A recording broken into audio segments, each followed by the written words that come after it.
The message arrived on Reed's desk terminal with a soft chime, its blue glow reflecting off his coffee cup. He nearly dropped his drink when he saw the sender's name. Lady Blue, senior council member of the Star Federation. His hands trembled slightly as he opened the invitation, remembering the last time he had faced the stern luminary diplomat across the council chamber. The invitation's formal text floated in the air. Your presence is requested for an evening meal at the private residence of Lady Blue, third speaker of the High Council. Reed had received such invitations before, but the next line made him blink twice. The invitation extends to your younger offspring, Rose. Reed looked at the family photo on his desk, his daughter's bright smile beaming back at him. In 3 years of serving as Earth's ambassador on Station 7, no alien diplomat had ever requested the presence of children at a formal function. The luminary, in particular, kept their young ones hidden away until they reached maturity. Down the station's curved hallway, other diplomats whispered as Reed passed. Did you hear? A green-skinned mistwalker murmured to his companion. Lady Blue invited the human's child. The other aliens' eye stalks twisted in surprise, their crystalline bodies catching the station's artificial light. Reed found Rose in the station's education pod, her dark curls bouncing as she worked on a virtual art project. The other human children had already left for the day, leaving her alone with her imagination. Rose, he called softly, how would you like to have dinner at an alien lady's house? His daughter's eyes lit up like stars. At 8 years old, Rose had grown up on the station, but access to alien homes remained rare. Will there be other kids? She asked, already gathering her drawing tablets. I don't know, Reed answered honestly. Lady Blue is very important and very. He searched for a simple word. Proper. We'll need to be on our best behavior. As they walked back to their quarters, they passed the station's great viewing window. The massive form of the luminary ship hung in space, its crystalline structure catching the light of the nearby star. Rose pressed her hands against the glass. Do they really glow when they're happy, Dad? Reed thought about the rumors. No one had ever seen a luminary show such open emotion. Their species prided themselves on control, on perfect stillness. Lady Blue, in particular, was known for her unmoving face and rigid posture during council meetings. That evening, as Reed helped Rose pick out her clothes, his computer chimed again. 3 different diplomats had sent him warnings. The luminary do not appreciate human exuberance, one message read. Perhaps the child should claim illness, suggested another. The last one was more direct. Lady Blue once walked out of a meeting because a human delegate laughed too loudly. Rose held up her favorite dress, covered in patterns of earth flowers. Can I wear this, Dad? The dress was bright, cheerful, everything the luminary seemed to avoid. Reed almost said no, almost reached for something more subdued. Then he remembered the invitation's specific request for Rose's presence. Yes, he said finally. Be yourself, Rose. Just remember your manners. As they prepared for bed that night, Rose couldn't stop talking about the upcoming dinner. Do you think she has a garden? Will her house be made of crystal like their ships? Can I bring my new drawings to show her? Reed tucked her in, his mind full of diplomatic protocols and potential disasters. I'm sure Lady Blue will tell us all about her home when we get there. Now sleep, little one. In his own room, Reed stared at the invitation one more time. Something about it nagged at him. The formal language was perfect, every word precisely chosen. Yet, why had one of the most traditional members of the High Council invited a human child to dinner? The question followed him into his dreams, where stern alien faces watched his daughter's laughter with unblinking eyes. Above the station, the luminary ship continued its slow dance in space, its crystal surfaces hiding whatever secrets lay within. Somewhere in those gleaming halls, Lady Blue was making her own preparations for a dinner that would change everything. The morning of the dinner arrived with the station's artificial dawn. Reed found Rose already awake, practicing her best curtsy in front of the mirror. She had laid out 3 different hair ribbons on her bed, all in shades of blue. "Do you think Lady Blue will like these?" she asked, holding them up. "They match her name." Reed smiled, but his stomach was doing flips. He couldn't stop thinking about his last council meeting with Lady Blue. Just 2 months ago, a human delegate had suggested a more relaxed dress code for junior staff, and Lady Blue's crystal-like skin had darkened to a stormy gray. "The standards exist for a reason," she had said, her voice colder than space itself. The proposal died right there. As Reed helped Rose get ready, his computer kept buzzing with more warnings from other diplomats. The station's head chef, a 4-armed being from the spiral arm, sent a message about luminary eating customs. "No sounds while eating," it read. "No expressions of pleasure or displeasure at the food. Keep elbows off the table. Do not finish the plate. Leaving 3 bites shows respect." Rose was too excited to eat breakfast, instead spending the morning drawing pictures to give to their host. "Maybe she'll put them on her wall," she said, adding sparkles to her latest creation. Reed didn't have the heart to tell her that luminary homes were famous for their bare walls and empty spaces. The station's diplomatic advisor, Old Green, stopped by their quarters around lunchtime. His moss-like skin rippled with concern as he spoke. "I've known Lady Blue for 20 Earth years," he said, his translator clicking softly. "She once requested a junior diplomat be sent home for humming in the council chamber. Are you sure taking your young one is wise?" Reed watched Rose carefully packing her drawings in a folder. She had added little star stickers to the corners, making sure they were all perfectly aligned.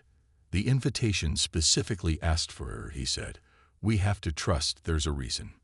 As the dinner hour approached, Reed found himself remembering every interaction he'd had with Lady Blue. There was the time she had declined to attend the station's year-end celebration, calling it unnecessarily festive. The day she had stopped a human-proposed games tournament for young diplomats, saying it would encourage disorder. The morning she had stood perfectly still for 3 hours during budget negotiations, not even blinking her silver eyes. Rose tugged at his sleeve, pulling him out of his memories. "Dad, can I bring Mr. Sparkles?" She held up her favorite stuffed cat, its fur slightly worn from years of love.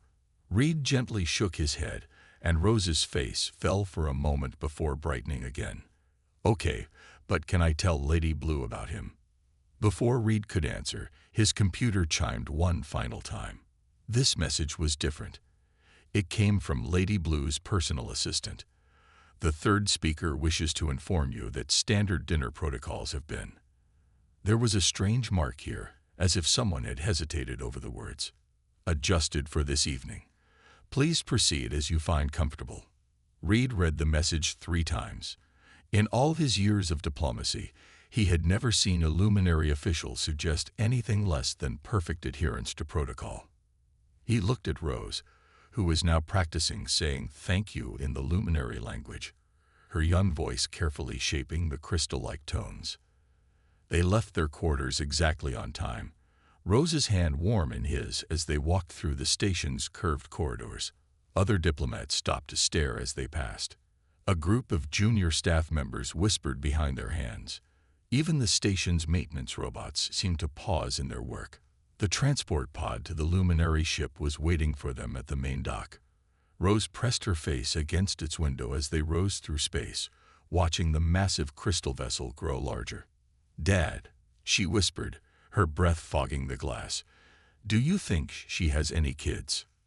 Reed looked at the gleaming ship ahead, its surfaces reflecting the starlight in rainbow patterns. "I don't know," he said honestly. "There's a lot we don't know about Lady Blue." The pod docked with a gentle bump, and a soft chime announced their arrival. As the door slid open, Rose squeezed his hand tight. Together, they stepped into the crystalline hallway, ready to face whatever waited for them in Lady Blue's home. The hallway leading to Lady Blue's home seemed to sing as they walked, tiny chimes echoing from the crystal walls with each step. Rose kept looking up, her mouth open in wonder at the patterns of light dancing across the ceiling. The floor beneath them was smooth and slightly warm, nothing like the cold metal of the space station. A tall door stood at the end of the hall, its surface carved with spiraling patterns that moved like slow waves. Reed reached for the announcing bell, but before he could touch it, the door slid open with a gentle whoosh. Lady Blue stood in the entrance, her crystalline form catching the light in ways that made her seem to glow from within. "Welcome to my home," she said, her voice softer than Reed had ever heard it in council meetings. She wore formal robes that flowed like liquid starlight, but something was different about her usual perfect posture. Was that a slight lean forward as she looked at Rose? "And you must be the young one I've heard so much about." Rose remembered her practice and attempted a curtsy, almost stumbling but catching herself with a giggle. Reed held his breath, waiting for the stern correction that usually followed any show of human clumsiness. Instead, he heard something that made him question his ears, a tiny chiming sound, almost like distant bells, coming from Lady Blue. "Your home is so pretty," Rose said, clutching her folder of drawings. "It looks like the inside of a rainbow." Reed started to apologize for the informal comment, but Lady Blue raised a hand to stop him. "Thank you, young one. That is a lovely way to describe it." Was there a flicker of blue-green warmth across her crystal skin? "Please, come inside." The main room was everything Reed expected from a luminary home. Geometric shapes, clean lines, perfect order. But then he noticed small things that seemed out of place. A soft cushion on one of the hard crystal chairs. A shelf with what looked like children's toys quickly hidden behind a sliding panel. And was that a crayon mark on the corner of one wall? A sound came from down a side hallway. Quick, light footsteps followed by a gentle shushing noise. Lady Blue's skin flickered with colors Reed had never seen on a luminary before, something close to what humans might call embarrassment. "My child," she said, her voice carrying an unusual note, "it is polite to greet our guests." For a moment, nothing happened. Then, slowly, a small figure peeked around the corner. The young luminary was about Rose's size, their crystal skin so clear it was almost transparent. Unlike Lady Blue's controlled appearance, colors chased each other across the child's form. Blues, pinks, and golds swirling like nervous clouds. "This is Star," Lady Blue said, and Reed noticed she didn't use any of the formal titles luminary usually required. "They are still learning our ways." Rose's face lit up at seeing another child. She took a step forward, then remembered her manners and looked at Lady Blue for permission. The tall luminary nodded, almost imperceptibly. "Hi, Star," Rose said brightly. "I brought some drawings. Do you like to draw?" Star looked up at their mother, who gave another tiny nod. The young luminary stepped fully into the room, their skin now swirling with interested patterns of purple and gold. "I have some drawings, too," they said in a voice like wind chimes. Lady Blue gestured toward what appeared to be a dining room, but Reed caught a glimpse through another doorway that made him blink in surprise. Was that a room full of colors? Were those earth-stuffed animals on a crystal shelf? "Perhaps," Lady Blue said, her formal tone carrying an undertone of something warmer. "The young ones would like to share their art while we prepare for dinner." Rose was already pulling her drawings from her folder, and Star had crept closer, their natural luminary reserve fighting with obvious curiosity. The two children settled on the floor, protocol forgotten in the universal language of artwork and creativity. Reed watched Lady Blue watching the children. Her perfect diplomatic mask was still in place, but there was something in the way she held herself now, something in the gentle colors playing beneath her crystal surface. For the first time in his diplomatic career, Reed wondered if he had completely misunderstood the luminary, or at least this particular one. The dining room of Lady Blue's home was a perfect circle, with a round table that seemed to grow right out of the crystal floor. Rose gasped when she saw how the ceiling sparkled like 1,000 tiny stars, their light dancing across the table's smooth surface. Even Reed found himself staring, momentarily forgetting his diplomatic caution. "My late partner designed this room," Lady Blue said quietly, her usual formal tone softening at the edges. "He believed that sharing food should be done under the light of stars, even when we are far from them. Her crystal skin dimmed slightly, showing a deep blue that Reed had never seen before. Star, who had been slowly inching closer to Rose throughout the evening, suddenly spoke up. Father made the stars change colors when we laugh. As if to demonstrate, the young luminary made a sound like tinkling bells, and the lights above shifted from white to soft gold. Reed watched Lady Blue carefully, expecting her to correct this display of emotion. Instead, she raised one crystalline hand, and the ceiling erupted in a rainbow of colors that danced across the walls. Rose clapped in delight, and to everyone's surprise, Star copied the human gesture, their crystal hands creating musical notes with each clap. "Please be seated," Lady Blue said, her formal words contrasting with the warm colors still playing across her surface. "We have prepared a meal that should suit both human and luminary tastes." The chairs, despite their crystal appearance, were surprisingly comfortable. Rose discovered that hers could rise up, allowing her to reach the table easily. Star's chair did the same, and the two children grinned at each other across their matching heights. As the food appeared, seemingly rising from the table itself through some hidden mechanism, Reed noticed something odd. Instead of the traditional separate dining settings that luminary protocol required, the dishes were placed in the center, meant for sharing. Some were clearly Earth-inspired foods, while others glowed with subtle luminary energy. "Star," Lady Blue said gently, "would you like to show Rose how we share the light fruit?" The young luminary picked up what looked like a glowing peach, and with great concentration, split it into perfect halves. One half floated across the table to Rose's plate. "You have to make a wish before you eat it," Star said, then quickly looked at Lady Blue. That's what Father always said." Instead of correcting this departure from protocol, Lady Blue's skin rippled with soft patterns of gold and silver. "Yes, he did. And he was right." She turned to Reed, her formal mask slipping just a bit. "My partner, he believed that some human customs had great wisdom. He studied Earth families for many years."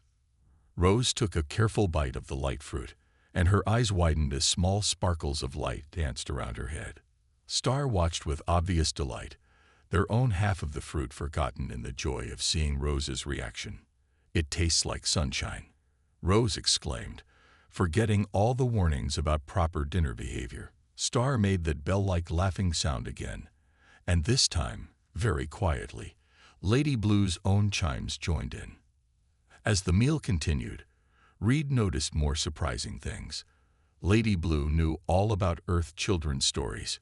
She even asked Rose about her favorite books. Star showed off a collection of drawings that looked remarkably similar to the art style of human children.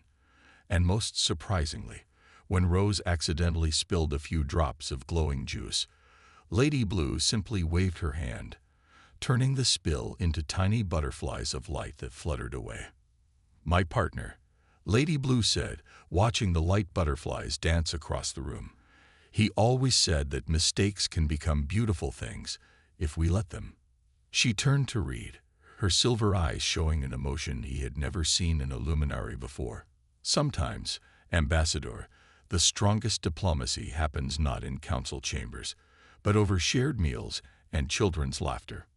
Star and Rose were now taking turns creating shapes with their food, giggling as they made stars and hearts and silly faces. Reed watched as Lady Blue's perfect posture relaxed just a bit more, her crystal skin glowing with colors that seemed to match the joy of the children's play. In this moment, she wasn't the stern third speaker of the High Council. She was simply a mother, watching her child find friendship across the stars. Just as the dinner was winding down, a small accident changed everything. Rose, excited about showing Star how to make a smiley face with her food, moved her arm too quickly. Her glass of shimmering luminary juice tipped over, sending a wave of glowing liquid straight toward Lady Blue's formal robes. Time seemed to slow down. Reed half rose from his chair, expecting the worst. In council meetings, even a wrinkled document could earn a sharp rebuke from Lady Blue. But before anyone could react, the liquid stopped in midair, forming perfect floating spheres of light. Then, to everyone's shock, Lady Blue began to laugh. It wasn't the polite chiming sound that luminaries sometimes made at formal functions. This was real laughter, like crystal wind chimes in a summer breeze, making the whole room sparkle with reflected joy. The floating drops of juice began to dance through the air, spinning and twirling like tiny planets. "Oh," she said, her crystal form glowing with swirls of bright colors. "This reminds me so much of Star's father. He once turned an entire spilled drink into a miniature ocean, complete with tiny light fish swimming through the air." She waved her hand, and the drops of juice transformed into glowing butterflies, just like she had done before. Star's eyes grew wide. "You never told me that story about father." Lady Blue's colors shifted to a soft, gentle blue. "There are many stories I haven't shared, little one. Perhaps it's time to change that." She turned to Reed, her formal mask completely gone now. "Would you like to see something? Something very few outside our family have ever witnessed." Without waiting for an answer, she stood and gestured for everyone to follow. She led them down a hallway that seemed to change as they walked, the crystal walls becoming less geometric and more organic, like flowing water frozen in time. At the end of the hall was a door unlike any other in the house. It was covered in swirling patterns that looked almost like earth flowers. Lady Blue pressed her hand against it, and it dissolved into sparkling mist. The room beyond took Reed's breath away. It was a garden, but unlike any he had ever seen. Plants from 100 different worlds grew here, their leaves and flowers glowing with soft bioluminescence. Earth roses bloomed next to crystal flowers from the luminary homeworld. Vines that sang quiet melodies wrapped around trees that seemed made of living light.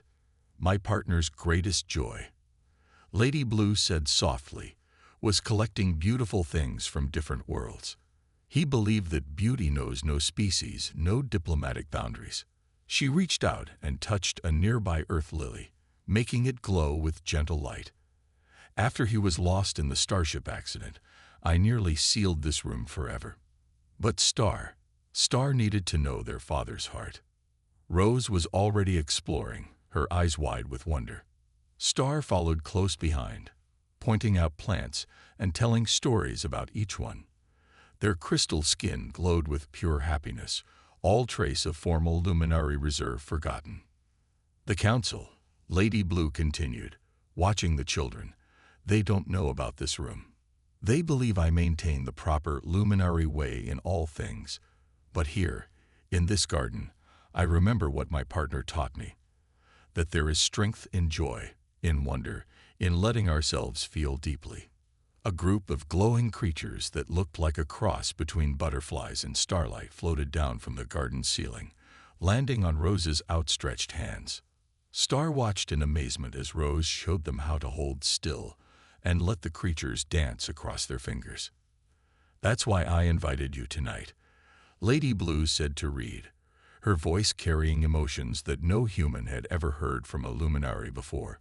"Because you're Rose, in all her council meetings, drawings, and corridor dancing, and pure joy of living.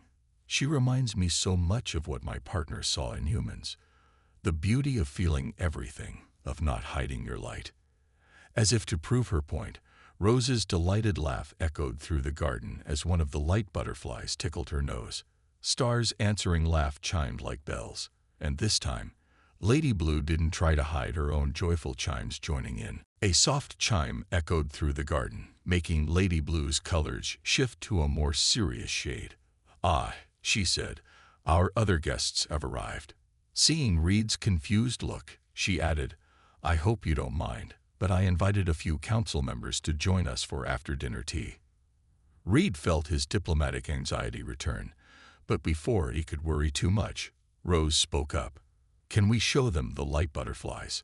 Her question made Star bounce with excitement, their crystal forms sparkling with hope. "Actually," Lady Blue said, a new determination visible in her shifting colors, "that's exactly what we're going to do." The garden door reformed behind them as they walked back to the main room. 3 senior council members stood in the entrance hall, their perfect posture and neutral crystal surfaces exactly what Reed expected from high-ranking luminary. He recognized first speaker Morning Light, whose decisions could make or break international treaties. The council members began their formal greetings, but stopped mid-word when they saw Lady Blue's relaxed posture and the way her colors swirled freely across her surface. Stars stood close to Rose, their hands clasped together in a very human gesture of friendship. "What is the meaning of this informality?" First speaker Morning Light asked, their surface darkening with concern. Lady Blue straightened to her full height, but didn't return to her usual stern appearance. Instead, her colors danced more brightly. "My fellow council members, tonight I break my silence. For too long we have hidden our true nature behind walls of protocol and tradition." She gestured to the children, who were still surrounded by a few stray light butterflies that had followed them from the garden. "Look at them. Really look. Do you see weakness in their joy? Do you see disorder in their friendship?" The council members watched as Rose showed Star how to make a heart shape with their hands, the light butterflies dancing through the space between their fingers. Star's crystal form glowed with pure happiness, creating tiny rainbows on the walls. "My late partner," Lady Blue continued, her voice growing stronger, "studied human families for years. He discovered what I now know to be true. Their emotional openness isn't a flaw. It's a different kind of strength, one that we, in our pursuit of perfect control, have forgotten." First speaker Morning Light started to object, but then something unexpected happened. One of the light butterflies landed on their crystalline hand, its wings painting colors across their usually neutral surface. For a brief moment, a flicker of wonder passed through their form. "When my partner died," Lady Blue said softly, "it was a human child who first made Star laugh again. A young one in the station's garden, sharing a simple game of catch. In that moment, I realized that all our rules about emotional control were stopping us from healing, from growing, from truly living." Rose, not fully understanding the importance of the moment but sensing it was special, took Star's hand and led them to Lady Blue's side. "Can we show them your garden?" she asked innocently. "The singing flowers helped me not be sad when I was missing my mom on her long space trip." The other council members stirred at this, their surfaces showing flickers of unexpected colors. The youngest of them, Green Dawn, stepped forward with an unusual hesitation. "My own child," they said quietly, "has been asking to attend the station's school, to play with others. I've always said no, believing it would disrupt their proper development." Lady Blue's colors softened. "Perhaps," she suggested, "we could create a program, a cultural exchange, starting with our young ones, not to weaken our traditions, but to enrich them." As if to demonstrate the possibility, Star suddenly began to sing the human lullaby that Rose had taught them during dinner. Their crystal voice turned the simple Earth song into something magical, making the light butterflies dance in patterns overhead. Rose joined in, her human voice blending perfectly with Star's chimes. The council members watched in silence as the two children created their own kind of diplomacy through song and friendship. First speaker Morning Light's surface rippled with colors they hadn't shown in public for centuries. "Lady Blue," they said finally, their formal tone softening just slightly, "I believe we have much to discuss about the future of our cultural exchange programs." 3 months after the dinner party that changed everything, Lady Blue stood in her kitchen wearing something that would have once been unthinkable, an Earth-style apron covered in printed stars and moons. Star and Rose sat at the counter, their hands covered in flour as they helped make human-style cookies. The kitchen itself had transformed from its original pristine state. Children's drawings now covered one crystal wall, held in place by glowing magnetic fields. Some showed Star and Rose playing together, their figures drawn in both human crayons and luminary light paint. Others depicted the new mixed classes that had started on the station, where young ones from a dozen species learned and played together. "Remember," Lady Blue said, her crystal form glowing with warm colors as she showed the children how to shake the dough, Cookies made with joy taste better than cookies made with perfect precision. This had become her favorite saying lately, one that made first speaker Morning Light's colors flutter every time they heard it. The station itself had changed too. The once silent diplomatic corridors now rang with the sounds of children's laughter. Young luminary played games with human kids, their natural glow creating beautiful light shows as they ran around. Other alien species had joined in too, sending their children to what they now called the rainbow classes. Reed walked into the kitchen, carrying more baking supplies. These weekly baking sessions had become a tradition, one that even the strictest council members had come to accept. Some even secretly asked for cookies to take home. The council approved it, he announced, making Lady Blue's colors spark with happiness. The first official cultural exchange center will open next month, and they want you to lead it. Can we show them our secret handshake at the opening? Rose asked, holding up her flower-covered hands. She and Star had invented a complicated greeting that mixed human high fives with luminary light patterns. Of course, Lady Blue said, her voice carrying the warm chimes of laughter that had become much more common these days. In fact, I think we should teach it to everyone. Star, who had been quietly decorating a cookie with careful light patterns, looked up. Father would have loved this, they said softly. Lady Blue's colors shifted to a gentle blue tinged with gold, her way of showing happy memories mixed with love. Yes, she agreed, reaching out to touch Star's crystal shoulder. He always said that the future belonged to those brave enough to share their hearts. Through the kitchen window, they could see the station's main plaza, where a new building was taking shape. Its design mixed human warmth with luminary crystal aesthetics, creating something entirely new. The sign above its door read "The Bridge" in 20 different languages, with room to add more. Did you ever think? Reed asked Lady Blue as they watched the children decorate cookies together, that one dinner party would change so much. Lady Blue's surface rippled with colors that showed both amusement and satisfaction. Actually, she admitted, I had hoped it would. But I never expected the changes to feel so right. She looked down at her apron, touching one of the printed stars. My partner left notes about his research, you know. He believed that humans had mastered something we had forgotten. The art of growing stronger through openness rather than control. Rose and Star had started singing together again, their now familiar mix of human melody and crystal chimes floating through the kitchen. The cookies might not have been perfect circles, and some had too much decoration while others had too little, but they were made with love and friendship. Next week, Lady Blue said, her colors showing excitement, we're hosting the first official mixed species parents meeting. First speaker Morning Light is bringing treats from their own child's cooking attempts. She chimed with laughter. They're green and slightly crooked, but made with real feeling. As the smell of baking cookies filled the air, more families began arriving for what had become an informal weekly gathering. Human parents chatted with luminary caretakers, while children of all species played games that mixed their different cultures. In one corner, a young luminary was teaching human children how to create light patterns, while a human child showed others how to make paper airplanes that glowed in the dark. Lady Blue watched it all, her crystal form glowing with a kind of joy she no longer tried to hide. The perfect, controlled diplomat she had once been was gone, replaced by someone who understood that true strength could be as simple as a child's laugh, a shared cookie, or the courage to let your colors show.